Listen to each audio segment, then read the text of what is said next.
안녕하세요, 여러분. 저는 이번 학기에 여러분과 함께 집단 상담으로 만나게 될 한선영입니다. 집단 상담 수업은 경험적 수업이에요. 그래서 이 수업을 하는 동안에는 15주 동안 집단 상담 이론에 대해서 배울 것이고요. 또 하나는 집단 상담 실체에 대해서 짧은 워크숍 형태로 여러분과 함께 경험을 할 것입니다. 또 하나는 그 경험한 내용을 가지고 집단 역동의 관점에서 같이 분석도 해볼 것입니다. 이러한 경험적 수업으로 이루어진 게 이 집단 상담 수업의 특징인데요. 이 수업에 관해서는 좀 오리엔테이션이 필요해요. 그래서 첫 시간에 못 오신 분들은 두 번째 시간에 저하고 10분 정도의 시간을 내어서 쉬는 시간이나 수업 마치고 시간이 되겠네요. 그래서 10분 정도 요 수업에 관한 오리엔테이션을 함께 같이 이야기를 하도록 하겠습니다. 네, 첫 번째 강의 집단 상담에서의 힘의 변형에 관해서 이야기를 하겠습니다. 도대체 집단 상담이 힘과 어떤 연관이 있는가 라는 질문들이 생기실까요? 네, 오늘 강의는 제가 갖고 있는 상담 혹은 집단 상담에 대한 관점이 녹아있는 그런 강의입니다. 집단 상담은 개인 상담과 달리 굉장히 다양한 인간관계 상호작용이 일어나요. 그런데 그 인간관계의 상호작용 안에는 힘이 작용한다. 이렇게 저는 바라보고 있는 것이고, 그 힘이 건강하게 변형되는 것이 치료다. 라고 저는 그렇게 생각을 하고 있습니다. 그래서 이것과 관련된 소논문을 제가 클래스룸에다가 올려놓았는데 그 힘은 어떻게 집단 상담 안에서 변화가 되냐면 권위적이고 위계적인 힘이 상호적이고 수평적인 힘으로 변형이 되는 것입니다. 예를 들면 집단 상담 초기에 나이나 혹은 직업이나 성별에 따른 힘의 그런 크기들이 있죠. 그런데 집단 상담을 경험하는 1, 2, 3, 4단계, 보통 4단계로 집단 상담의 발달 단계를 나누는데요. 한 3단계나 4단계쯤 되면 그 힘의 크기가 나이나 성별이나 직업, 아니면 경제적인 수준, 전문성의 요모, 이런 힘들의 크기가 시간이 갈수록 점점 상호적이게 되고 수평적으로 되더라는 거죠. 그래서 그거에 관한 이야기를 오늘 여러분과 함께 하도록 하겠습니다. 먼저 사례 하나를 소개하고 다음 강의로 넘어가도록 하겠습니다. 왜냐하면 이 사례는 이후에 이제 집단 상담 강의 중에 자주 등장하게 될 사례인데요. 공격성이 높은 청소년 땡땡이 속해 있는 그룹홈과 그룹홈의 그 입소생들과 선생님들을 제가 6개월 동안 상담했던 사례예요. 그래서 이 청소년의 공격성이 어떻게 집단 상담 과정을 통해서 변화되었고 말하자면 힘의 변형이 일어났는가 그것들을 보여주기 위한 자료로서 여러분과 자주 나누게 될 것입니다. 이 친구의 성별은 남자아이고 당시 17살이었습니다. 외모는 160cm 내외의 작은 키와 마른 체형이었는데 그럼에도 불구하고 눈빛이나 몸짓, 말투에서는 상당히 온몸에서 공격적인 그 아우라가 포스가 뿜어져 나왔던 친구였습니다.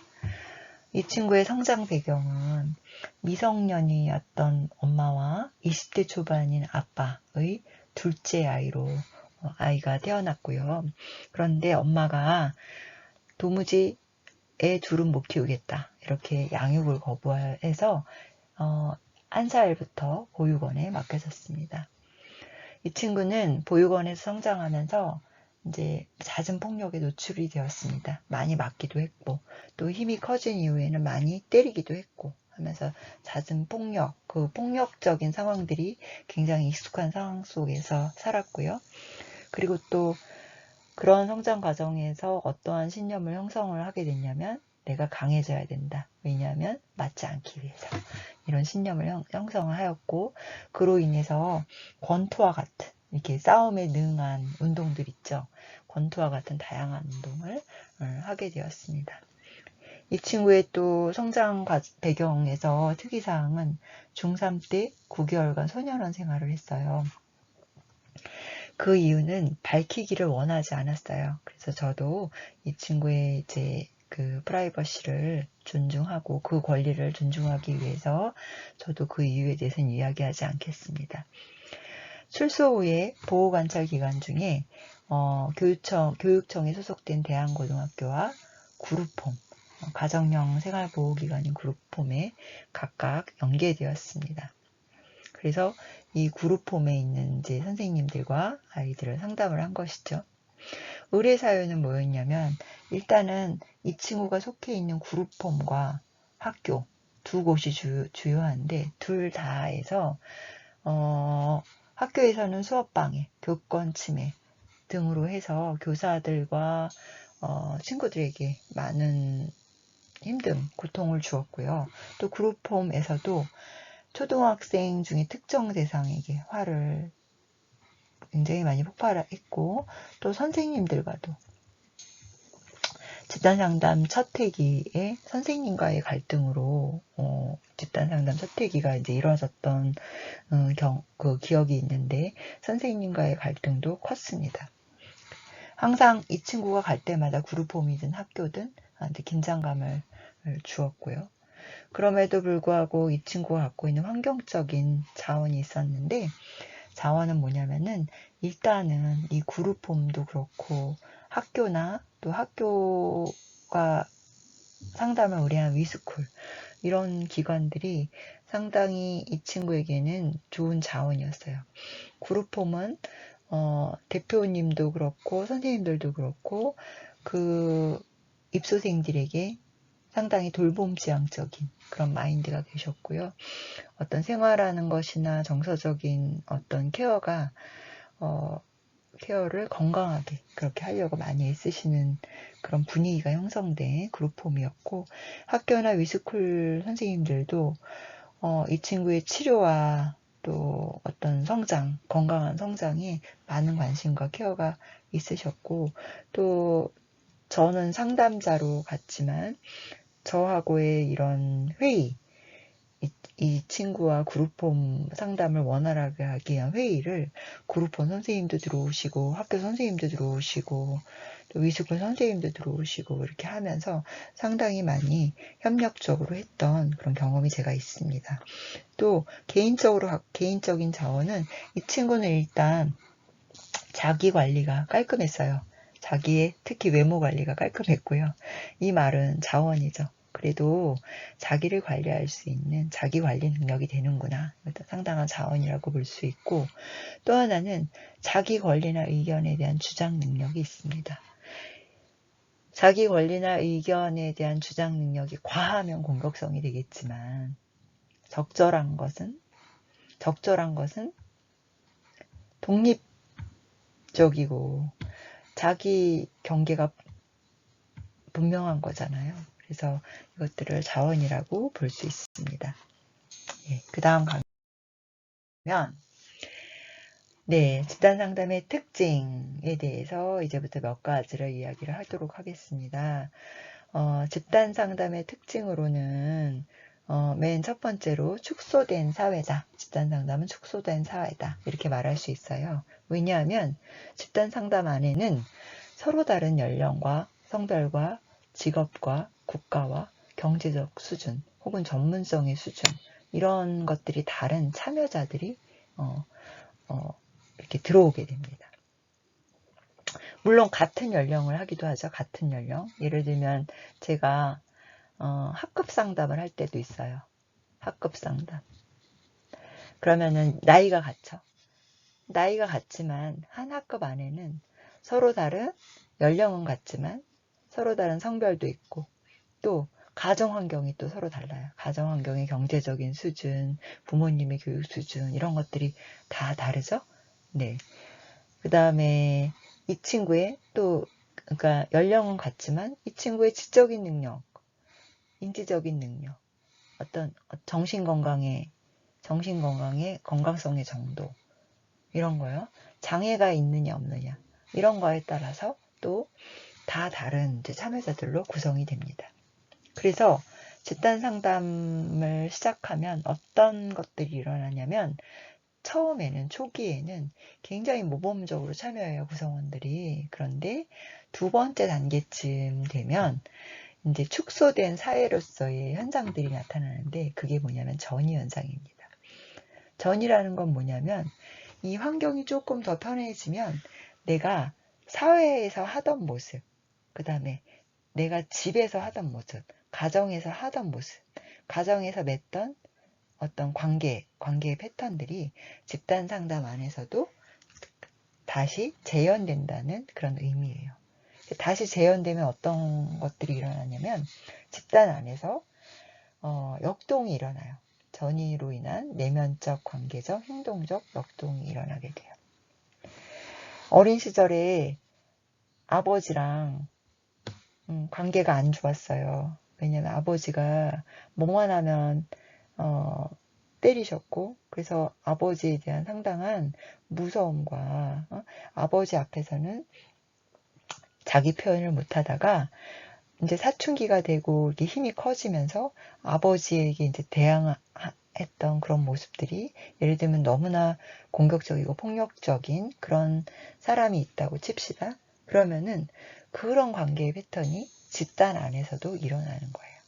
그래서 집단 구성원 중에 뭔가 아버지와 비슷한 느낌을 유발하는 A라는 사람이 있다. 그러면은 괜히 그 A에게 상당한 반감과 저항감을 가질 수도 있고요.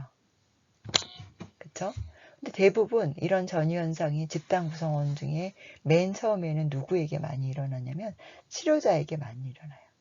치료자는 사실 집단원들에 비해서 권위가 더 많이 있잖아요. 보통 우리가 3배 정도의 권위가 있다고 이야기를 합니다. 집단의 리더는 집단의 참여자들에 비해 집단 초기에는 3배 정도의 힘이 부여된다, 이렇게 이제 표현을 해요.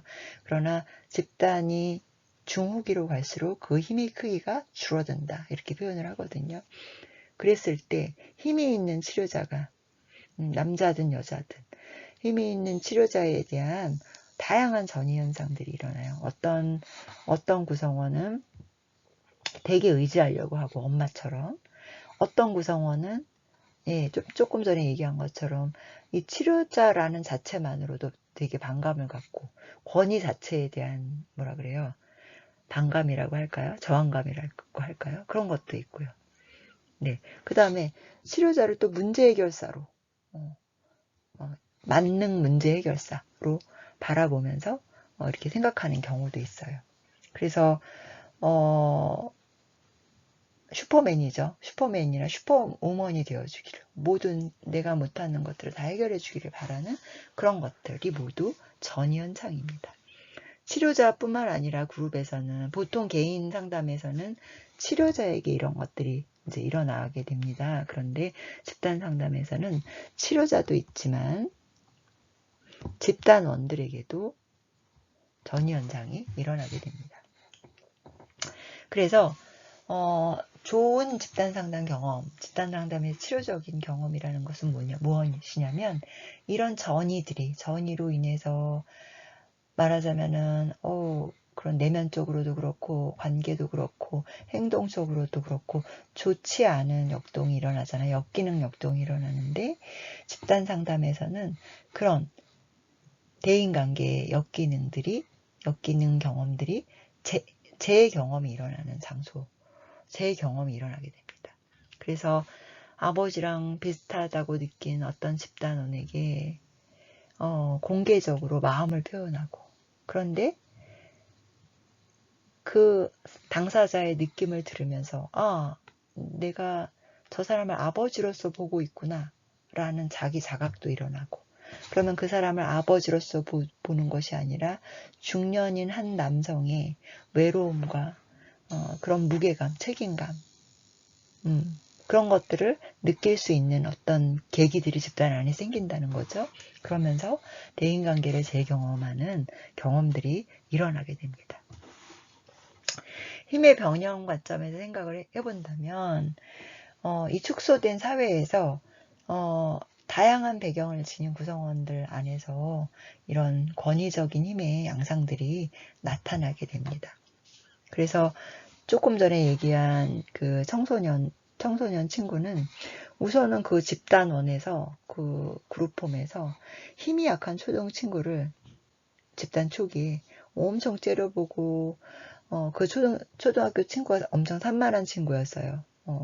그랬더니 조금이라도 산만한 모습을 보이거나 막 웃거나 하면 엄청 째려보고 제압하고 이런 모습들. 그래서 급기야 울었어요. 그런 모습들이 나타나고 또 치료자인 저에게도 힘을 겨루는 모습. 치료자가 제안하는 프로그램을 뭐 어떤 프로그램을 제안을 하면 그거 안 하면 안 돼요. 하기 싫어요. 라든지 아니면은 또 다른 모습, 인정받으려는 모습. 그래서 제 옆에 한 4회기까지 이렇게 앉았던 그런 기억이 납니다. 집단 상담의 두 번째 특징은 집단 상담은 보편성을 느낄 수 있게 해줘요. 이 보편성이야말로 개인 상담에서는 경험할 수 없는 그런 보편성이라고 생각을 합니다. 이것은 무엇이냐면 정말 우리는 서로 다른 배경을 가진 사람들인데 적어도 우리가 느끼는 감정이나 경험은 비슷하다는 거죠. 비슷하다. 나만 그렇게 느끼는 게 아니구나. 당신도 어떨 땐 외롭구나. 아니면 당신도 괴롭구나. 이런 것들을 느낄 때, 나만 그런 줄 알았는데, 아니네. 하는 보편성이 생겨나죠. 이거는 감정과 경험의 보편성이고, 또 하나는 우리는 누구나 어떤 인간이든 인간 실존은 보편적인 어떤 실존이 있죠. 그 보편적인 실존이라는 것은 실존적인 불안, 죽음, 또 고립, 무의미 이런 것에 대한 두려움, 불안이 있는 게 우리가 인간 실존의 보편성이죠. 그래서 집단 상담을 하다 보면 이런 인간 안에 있는 깊이 있는 어떤 허무함, 고립 이런 것들을 만나기도 해요. 그래서 이렇게 이제 만나질 때 우리는 보편적인 경험을 하고 이 보편성을 경험하는 것 자체가 하나의 치료적인 과정입니다. 그래서 힘의 변형 관점에서 보면 청소년 이 땡땡은 어떤 경험이 있었냐면 그룹홈에서 저희가 이제 집단 후반기로 갈 때 멤버였던 청소년 땡땡이 아닌 멤버였던 A가 어느 날 폭력을 휘두른 일들이 생겼어요. 그건 뭐냐면 그 그룹홈에서 칼을 휘두른 거예요. 분노를 이기지 못해가지고 그런 이제 현상을 보면서 그런 현상이 있었는데 그 이야기가 집단 상담에서 되었습니다. 그랬을 때 이 청소년 땡땡이 어떤 표현을 했냐면 자신도 보육원에서 맞고 너무 그렇게 커가지고 당하지 않기 위해서 힘을 키웠다. 그러면서 이 칼을 휘두른 A에 대해서 어떤 일면으로는 공감했던 왜 그런 것들이 일어났는지 공감했던 그런 장면이 있습니다. 집단 상담의 세 번째 특징으로는 집단 상담에서는 개별성이 실현돼요. 이건 또 무슨 말이냐면요. 집단 상담은 집단이잖아요. 그래서 여러 명이 모이는 장소인데 이 안에서 개인의 개별성이 실현이 된다는 거예요. 우리가 집단 상담이 아닌 우리가 학교나 아니면 다른 어떤 집단에 가면 어떨까요? 뭐 사회나 어떤 조직에 가면 어떨까요? 거기에 맞는 어떤 룰이나 규칙을 따르고 혹은 그 힘의 어떤 수직적인 관계 속에서 내가 하고 싶은 표현이나 내 고유한 어떤 목소리나 이런 것들이 물론 실현되는 공간도 있지만 대부분은 우리가 사회 속에서 살아갈 땐 어때요? 나의 목소리를 묻고 살아갈 수밖에 없죠. 그런데 이 집단 상담에서 경험하는 이 집단 상담 안에서는 어느 정도 치유적인 어떤 경험들이 촉진이 되면 그룹으로 치자면 한 3, 400기 중후기로 갈수록 개인의 자기 표현과 개별성 실현이 활발해져요. 그래서 그런데 또 반면으로는 또 뭐가 활발해지냐면 그룹의 친밀감과 관계의 친밀감과 유대감도 활발해져요. 그러니까 관계적인 관계성도 활발해지고 깊어지고 개인의 개별성, 자기 고유성을 실현하는 그런 모습들도 활발해지는 거예요. 개별성과 관계성이 둘 다가 이제 활발해지는 그런 현상들이 나타나게 됩니다. 그래서 이것 또한 역시 대인관계 재경험 장소예요. 왜냐하면 우리가 개인이 집단 안에 있을 때 특히 힘의 억압적인 어떤 그런 현상들이 있는 집단 안에 있을 때 개인들이 많이 죽죠. 한국 사회에는 그런 모습들이 많다고 생각이 들어요. 그랬을 때 집단 안에서 내가 여기에서 내 얘기를 해도 되는구나. 다른 데서는 못했는데 여기에서는 내 얘기를 해도 되는구나. 이런 이야기를 하고 있는 내가 이기적이거나 나쁜 게 아니구나 하는 자신에 대한 새로운 체험들을 대인관계에서 새롭게 하게 되는 거죠. 그래서 또한 힘의 변형 관점에서 이 청소년 땡땡의 예를 들어보면 이제 이 친구가 어느 순간 힘을 과시하려고 하거나 힘을 행사하려고 하는 방어적인 모습이 딱 사라진 어떤 회기가 있었어요.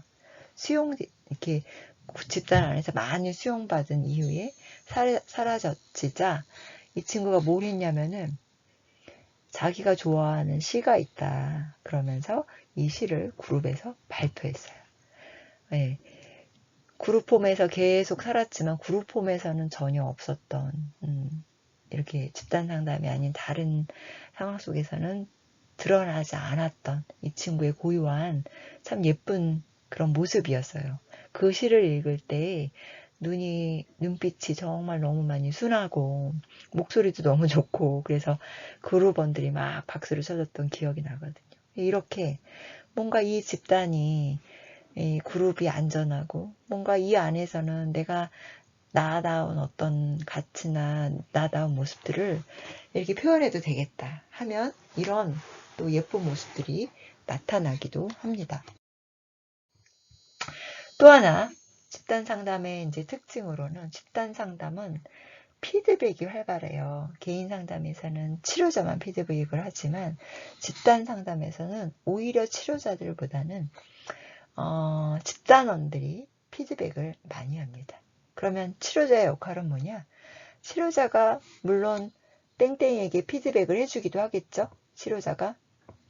그런데 치료자의 주요한 역할은 뭐냐면 이렇게 개별적으로 땡땡이에게 피드백을 해주는 그것보다 더 중요한 거는 다른 집단원들이 A, B, C, D 이런 다른 집단원들이 이 땡땡이에게 피드백을 할 수 있도록 촉진하는 게 치료자의 역할입니다. 그래서 이 땡땡이에게 힘이 없었던 A도 얘기하고 그 다음에 아무 말도 못했던 C도 얘기하고 이런 일들이 일어나는 거죠. 또 무섭기만 했는데 어떤 면은 참 착하네 라는 이런 얘기도 얘기할 수 있도록 촉진하는 거. 그래서 집단 상담에서의 치료자를 촉진자라고 표현을 하기도 합니다. 그래서 집단 상담에서는 이제 피드백이 굉장히 중요한데 이 피드백이 왜 중요하냐? 땡땡 같은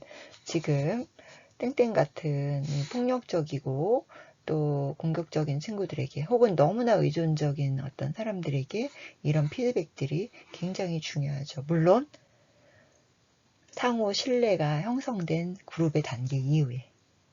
예.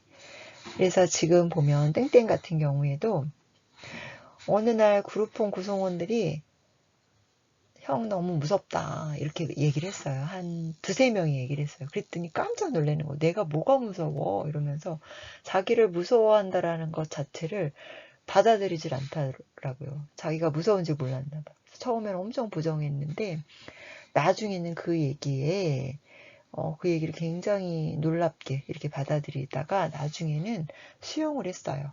그러면서 이 친구의 행동적인 어떤 모습들이 어떻게 변했냐면 다른 친구들과 좋은 관계를 맺기 위해서 많이 노력을 기울였어요. 우선은 장난으로도 때리지 않았고 때리지 않으려고 엄청 노력했고 그 다음에 굉장히 막 폭발적으로 화를 내던 초등학교 친구에게 아까 칼을 휘둘렀던 친구, 그 친구인데요. 그 친구를 이제 돌보고 생활적으로 케어하는 모습들도 많이 나타나게 되었습니다. 네, 집단 상담의 또 중요한 특징은 집단 상담은요, 발달 단계가 있습니다. 그래서 집단 상담은 초기 단계, 뭐 중기 단계, 후기 단계 이렇게 세 단계로 나누기도 하고 1, 2, 3, 4단계 이렇게 나누기도 하고 뭐 이제 학자들마다 좀 약간씩 차이가 있는데 대체로 3단계에서 4단계 이렇게 얘기하고요. 이렇게 많이 본 학자로서는 단계를 이렇게 길게 로 보는 학자까지 있기는 하지만 대체로는 3단계나 4단계를 이제 봅니다. 그래서 제가 했던 집단 상담 이제 6개월을 보면 6개월에 1단계의 시기, 2단계의 시기, 3단계의 시기, 4단계의 시기가 있죠. 그래서 이거를 횡적 단계라고 이제 제가 표현을 해봤습니다. 그러나 단회기, 단 1회기, 1회기만 집단 상담을 하더라도 회기 내에서 초, 중, 후기의 발달 단계를 거칩니다. 그래서 집단 초기에 가졌던 어떤 그룹원들,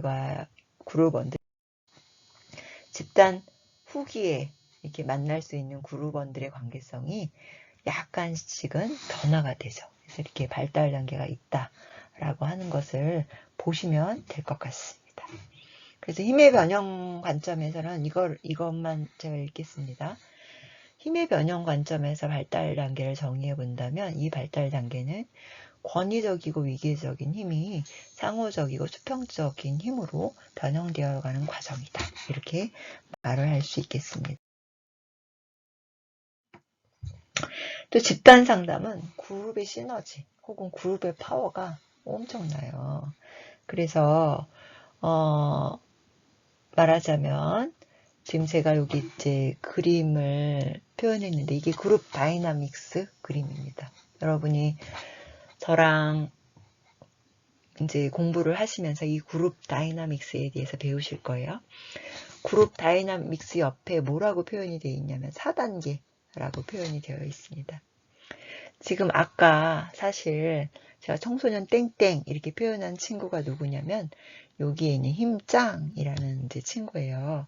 힘짱이라는 친구인데 그룹의 4단계쯤 되면 이 서로에 대한 역동선들이 이렇게 많이 활발하게 일어나는데 이건 어떤 거냐. 우리가 치료라고 할 때 예를 들면 힘짱의 보육원 이야기가 그룹의 초기에 나왔을 초기, 중기, 후기 중에 언제 나오는 게 가장 치료적 이렇게 이 그룹의 시너지가 가장 좋냐면 중기 후, 중후기 이때 나오는 게 그룹 시너지가 가장 커요. 물론 초기에도 나올 수 있죠. 그런데 초기에는 이렇게 관계성들이 많이 활발하게 형성이 많이 안 되었어요. 그래서 초기에 만약에 보육원 이야기가 나왔다 하면, 초기에 보육원 이야기가 나오면 대체로 치료자나 선생님들만 돌보겠죠. 그래서 이때의 치료는 상당히 단선적이에요. 그런데 중후기에 이런 일들이 이제 고백이 되어지고 이 상호 관계성이 충분한 상태에서 고백이 되어지면 힘장은 치료자에게 치료를 받기보다는, 여기서 치료자가 누구냐면 저예요. 태양. 치료자나 선생님들에 의한 이제 돌봄보다는 이 그룹원들의 돌봄이 오는 거예요. 그래서 친구들의 돌봄, 혹은 동생들의 어떤 전해주는 힘, 이런 것들이 굉장히 힘장에게 강력한 거예요. 그래서 이 그룹의 시너지와 그룹 파워가 굉장히 강해지는 시점들이 있어요. 그게 그룹 후기. 그래서 집단 상담이란 뭐냐?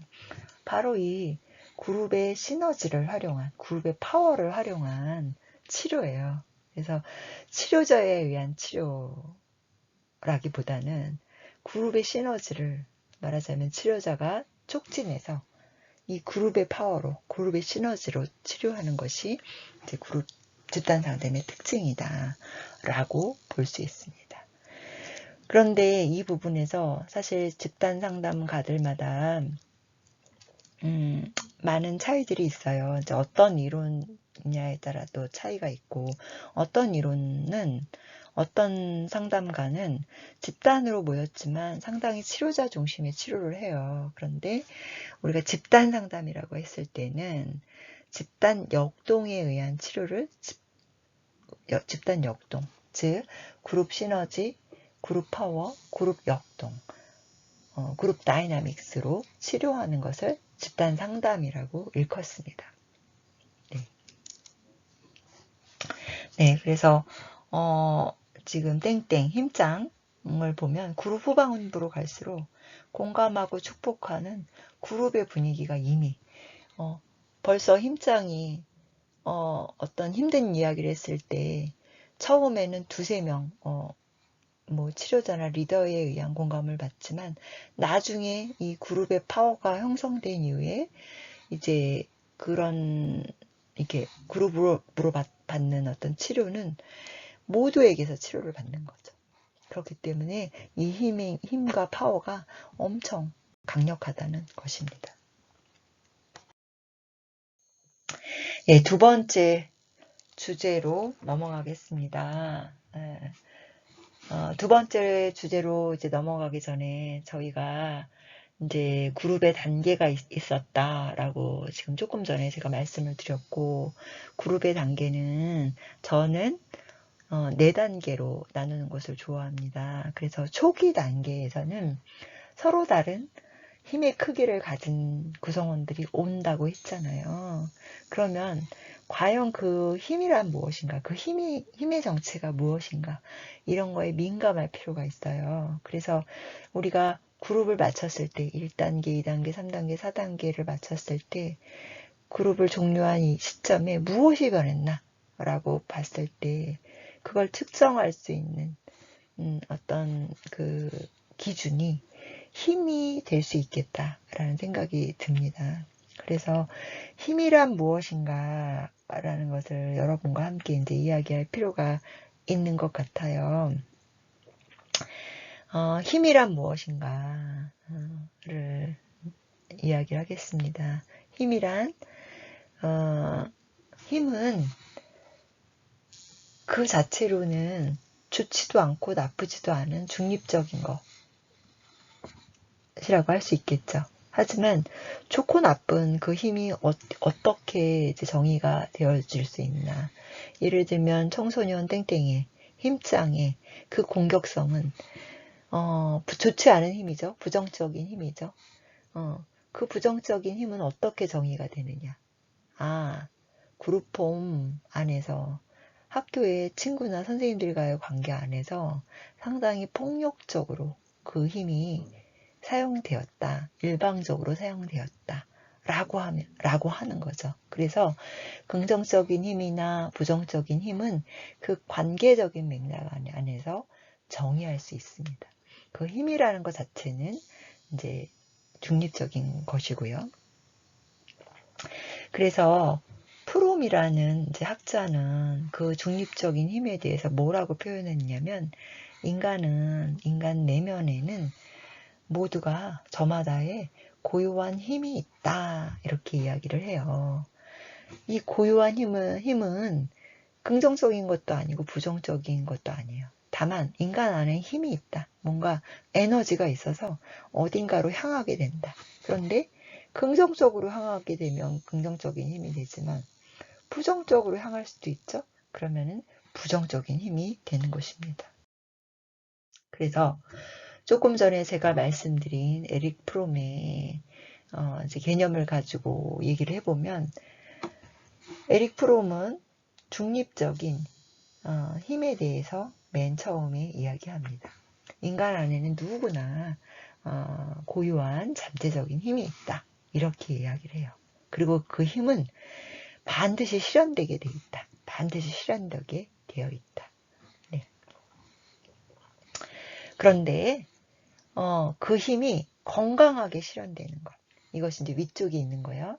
건강하게 실현되는 것을 에릭 프롬은 어떻게 표현했냐면 생산적으로 실현된다, 이렇게 표현을 했고요. 그런데 건강하지 못하게 실현이 돼요. 생산적으로 실현되지 못하면 힘이란 반드시 실현되기 때문에 또 건강하지 못하게 실현이 되는데, 그거를 에릭 프롬은 비생산적 실현이다, 이렇게 이야기를 하고 있습니다. 힘이 생산적으로 인간관계에서 혹은 어떤 이렇게 사회적으로 실현되는 걸 어떤 거가 있죠? 힘이 생산적으로 실현된다라는 것은 사랑도 있고, 이타주의, 건강한 의미에서의 희생, 이런 것들이 있겠죠. 그 다음에 공헌하는 거, 사회에 공헌하는 거, 그쵸? 같은 말이지만 기여하는 거, 이런 것들이 있겠죠.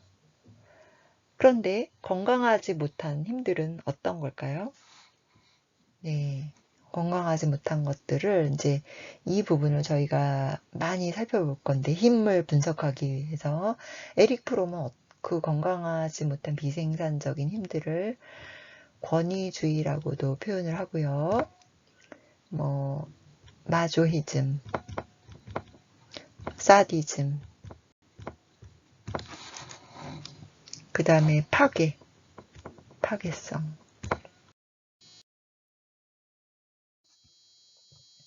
그래서 힘의 분석에서 저희가 이제 한 3가지 학자 혹은 이론의 힘의 분석에 대해서 살펴보려고 합니다. 맨 첫 번째, 에릭 프롬의 이제 힘의 분석 보면, 조금 전에 말씀드렸지만 한 번 더 정리를 해보겠습니다. 비생산적인 힘이란 어떤 거냐, 어떤 형태를 지녔냐. 권위주의, 사디즘, 마조이즘, 파괴성, 자동순응성, 네크로필리아로 불리우는 파괴성의 악성 형태, 나르시시즘 등의 여러 형태가 있습니다. 이거를 다 설명을 했다가는 이제 시간이 없을 것 같고요. 이 부분에 대해서 혹시 좀 자세하게 알기를 원하시는 분은 저의 이제 학위 논문을 좀 찾아보시면 도움이 되실 것 같습니다. 그런데 저희가 이제 집단 상담이라는 것에 포커스를 맞춰서 이렇게 생각을 해본다면, 집단 상담 안에서는 어떤 것들, 주로 대인관계에서 나타나는 어떤 비생산적인 힘들을 관찰하는 것이 중요하겠죠. 그래서 대인관계에서 나타나는 이 비생산적인 힘을 권위주의, 사디즘, 마조이즘, 이 정도로 저희가 자세하게 살펴보려고 합니다. 그래서 인간관계에 이런 것들이 나타나요. 우리가 알게 모르게. 한번 보겠습니다. 권위주의라는 것은 사실 사디즘과 마조이즘, 이런 것들이 다 권위주의의 큰 범주에 포함이 되는데요. 권위주의는 지배하는 사람이 있고 또 복종하는 사람이 있어요. 그래서 지배복종 관계가 있는 게 바로 권위주의입니다. 이렇게 말하면은 우리가 좀 없을 것 같죠. 나는 거기에 해당이 안 될 것 같죠. 그런데 이 안에 우리가 알게 모르게 많이 해당이 된다는 거예요. 그래서 권위주의의 유형을 살펴보기 위해서 권위주의는 이제 세 가지로 리프롬은 얘기하는데, 일단은 사디즘은 뭐냐면은 지배함으로써, 아까 인간 안에는 누구나 고유한 힘이 있죠. 그래서 그 힘을 실현하고 싶어 하거든요. 근데 이 사디즘은 뭐냐면 지배함으로써 지배하는 힘을 실현하는 거예요. 지배함으로써 나 괜찮네, 힘을 과시하는 거죠.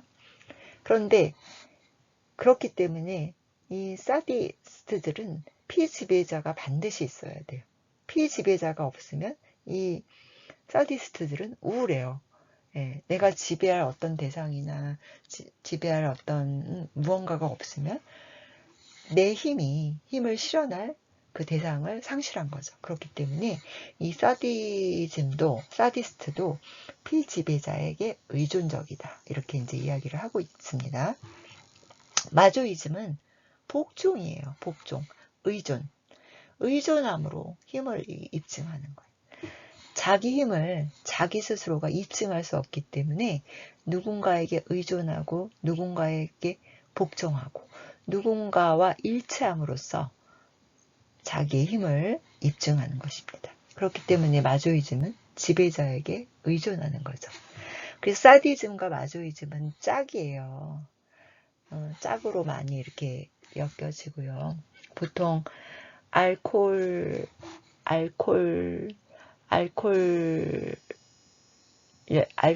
있는 이제 가족 구성원이 있고, 알코올릭이 있고, 그에 대한 뭐 가족이 있을 때, 이 가족이 뭐 엄마가 될 수도 있고, 아내가 될 수도 있고, 뭐, 형이 될 수도 있고 한데, 가족이 있을 때, 이런 경우를 동반장애라고 이제 심리학에서는 표현을 해요. 이거는 어떤 거냐면 서로 의존이 되어 있는 거예요. 이렇게 이제 사디즘과 마조이즘처럼. 그래서 이 알코올릭은 내가 의존할 누군가를 필요로 하고, 너가 없으면 안 돼 라고 얘기하고, 만약에 그걸 아내라고 합시다. 그럼 아내도 내가 없으면 저 사람은 폐인이 될 텐데, 저 사람 죽을 텐데, 이런 거. 내가 나의 돌봄이 어떤 말하자면 지배적인 돌봄이 되는 거죠. 그러면서 자기의 힘을 입증하는 거고. 그러면서 이제 동반장애에 있다. 이렇게 이제 표현을 하고 있습니다. 그 다음에 프롬은 이 권위주의를 조금 더 자세하게 이렇게 이야기를 하고 있거든요. 권위주의의 특징은 일단은 힘의 유무가 중요합니다. 권위주의자들은. 힘 있는 사람, 힘이 없는 사람, 힘 약한 사람, 그거를 간파하는데 굉장히 재빨라요. 그래서 어떻게 해요? 힘이 있는 사람에게 잘 보이려고 하고 그 힘과 자신을 일치시키려고 많이 노력해요. 힘이 없는 사람에 대해서는 어떻게 하죠? 조금 우습게 생각하고 그렇게 이제 바라보게 됩니다. 또 하나의 그런데 이 모습은 사실은 권위주의의 전형적인 특징인데 그 이후에 있는 모습들도 권위주의의 형태라는 거예요. 어떤 모습이 있냐면 우선은 권위 자체에 그냥 반항하는 거예요. 그 권위가 합리적인지 비합리적인지. 여기 설명을 드릴 것은 권위는 권위주의랑은 다르거든요.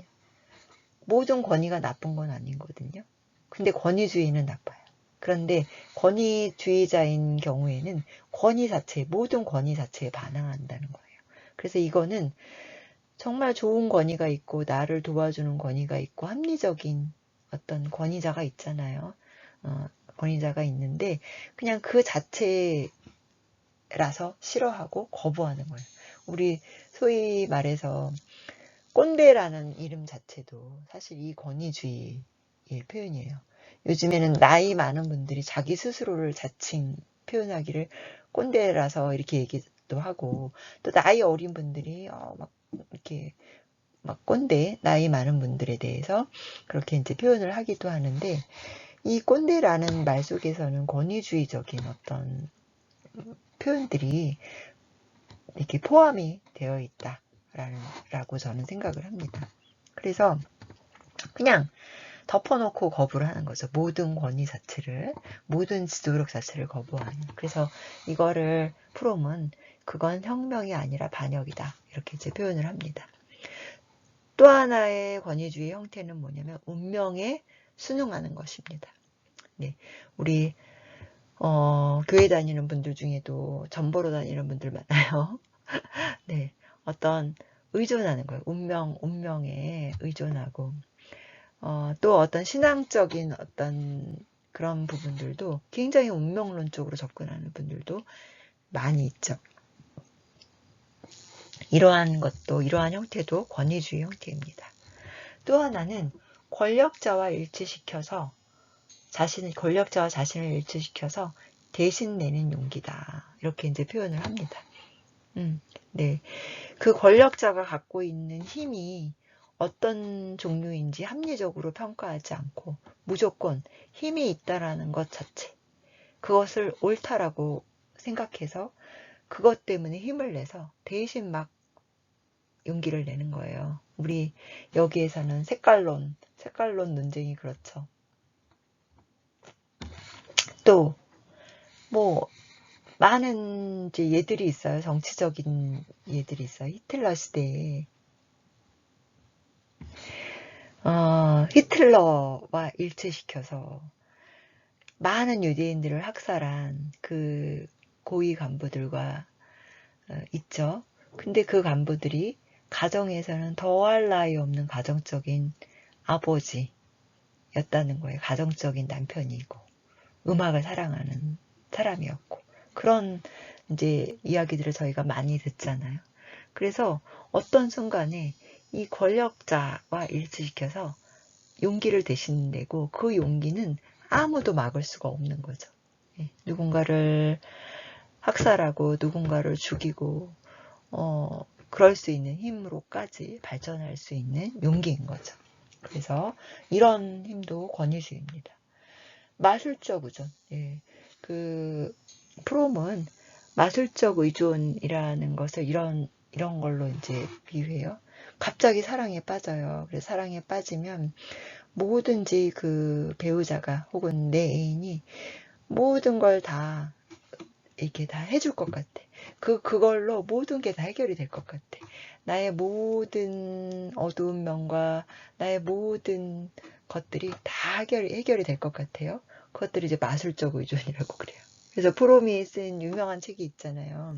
사랑의 기술이라는 책이 있는데 그 사랑이 빠져드는 사랑이냐 아니면 능동적인 사랑이냐 그렇게 구별을 하면서 그 빠져드는 사랑은 일시적인 사랑인 것이고 그 안에 있으려고 할 때 그건 건강한 사랑이 아니다 라고 얘기를 하는데 그 빠져드는 사랑이 바로 마술적 의존에 걸리기가 쉬운 그리고 그것은 곧 권위주의랑 연결되는 그런 형태입니다.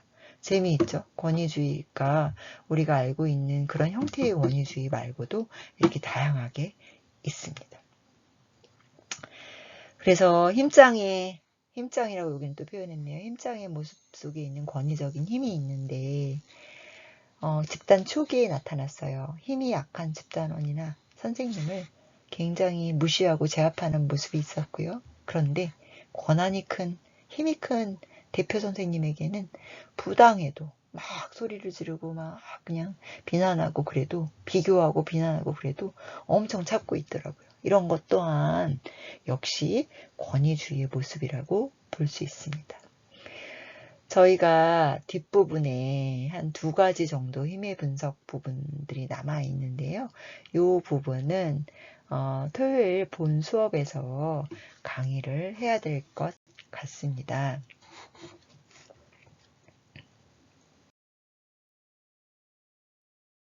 네, 동영상 강의를 마치면서 함께 여기에 나와 있는 기도문을 읽고 마치도록 하겠습니다. 하나님이 주시는 몸과 마음과 혼의 평화가 우리들의 관계성 안에 그리고 권위주의의 폭력으로 고통에 처한 우리의 이웃과 자연, 이 지구 위에 함께 하시기를 기도합니다. 아멘. 수고하셨습니다.